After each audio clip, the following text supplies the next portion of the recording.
राज्याभिषेकानंतर महाराज दक्षिण दिग्विजय मोहीम आटपून आपल्या राज्यात येत होते। महाराजांकडे यावेळी बरेच सैन्य होते। या सैन्याला पराभव हा माहितीच नव्हता।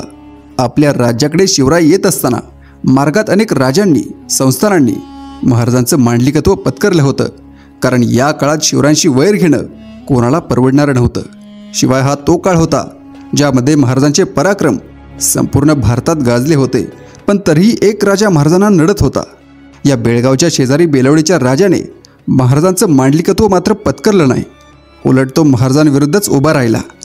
साल होतं 1678। या काळात महाराजांचं सैन्य चांदवडच्या परिसरात छावणी टाकून बसलं होतं।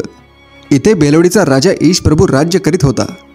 या ईशप्रभूच्या राज्यातील काही जनावरे धनाजी जाधवांनी पकडून आणली होती आणि त्याला धनाजींनी सांगितले होते की महाराजांचं मांडलिकत्व पत्कर तरच जनावरे सोडू।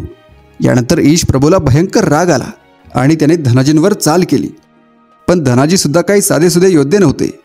ते सुद्धा याचीच वाट पाहत होते। ईशप्रभू आणि धनाजी या दोघांच्या तुंबळ लढाई झाली।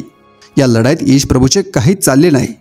त्याने धनाजींना पाठ दाखवली आणि तो पळून गेला। लढाईत ईशप्रभूला चांगल्याच जखमा झाल्या होत्या।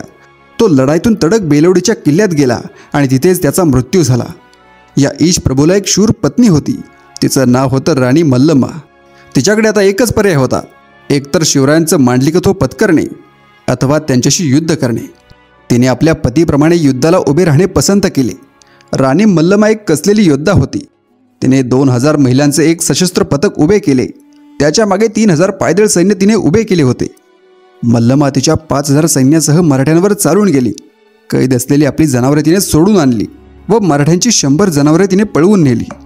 महाराजांना ही घटना समजल्यावर त्यांना प्रचंड संताप आला। त्यांनी ही बेलवडीची गडी घेण्यासाठी कोण जाईल म्हणून प्रश्न टाकला। लगेच राणी सकवारबाई यांचे भाऊ म्हणजे सकूजी गायकवाड यांनी ही जबाबदारी उचलली। फेब्रुवारी 1678च्या मध्यात सकूजींनी बेलवडीच्या गडीला वेढा दिला आणि राणी मल्लम्माने मराठ्यांना चांगलाच प्रतिकार केला। 2 आठवडे गेले, मल्लम्मा हार मानायला तयार नव्हती। शेवटी सकूजींनी गडीची रसद तोडली, तरी गडी पडेना।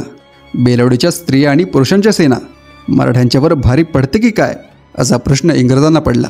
पण अखेर 27व्या दिवशी सरदार सकूजी गायकवाड यांनी गडीचा दरवाजा तोडला आणि आपल्या सैन्यासहित गडीत प्रवेश केला। घोड्यावरून पळताना राणी मल्लम्माच्या घोड्याचे पाय मराठ्यांनी मारले आणि मल्लम्मा खाली पडली। मल्लम्मा हाती लागली तशी गडी देखील पडली। मराठे विजयी झाले आणि राणी मल्लम्माने केलेल्या चिवट हल्ल्यामुळे सरदार सकूजी गायकवाड दुखावले होते।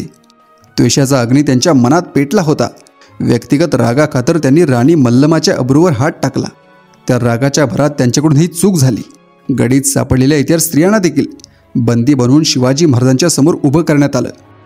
राणी मल्लम्माला काढण्या घालून शिवरायांच्या दरबारात उभं करण्यात आले। हे दृश्य पाहताच शिवरायांनी तिला मुक्त करण्याची आज्ञा दिली। महाराज म्हणाले, राणीसाहेबा, आपण स्वकीयांच्याच विरोधात का बरं शस्त्र धरले? देवाधर्माचं न्यायाचं राज्य उभा करण्यासाठी आम्ही झुंजतोय आणि तुम्ही आमच्याच विरोधात शस्त्र धरता। त्यावर राणी मल्लम्माचा पारा चढला। ती म्हणाली, तुमच्या राज्यात जर स्त्री सुरक्षित नसेल तर तुमच्यात आणि मुघलांच्यात काय फरक? हे वाक्य महाराजांच्या वर्मी लागले। ते म्हणाले, असं काय केलं आम्ही तेव्हा तुम्ही हा आरोप आमच्यावर करताय? त्यावर मल्लम्मा राणीला हुंदका आला।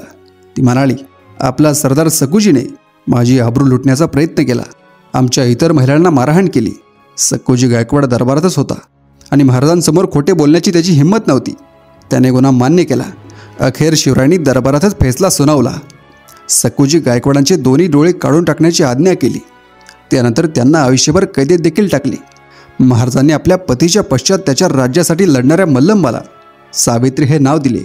तिच्या 1.25 वर्षाच्या मुलासाठी दूध भात म्हणून अजून 2 गावे इनाम दिली आणि तिला बहीण मानून तिचा सन्मान केला।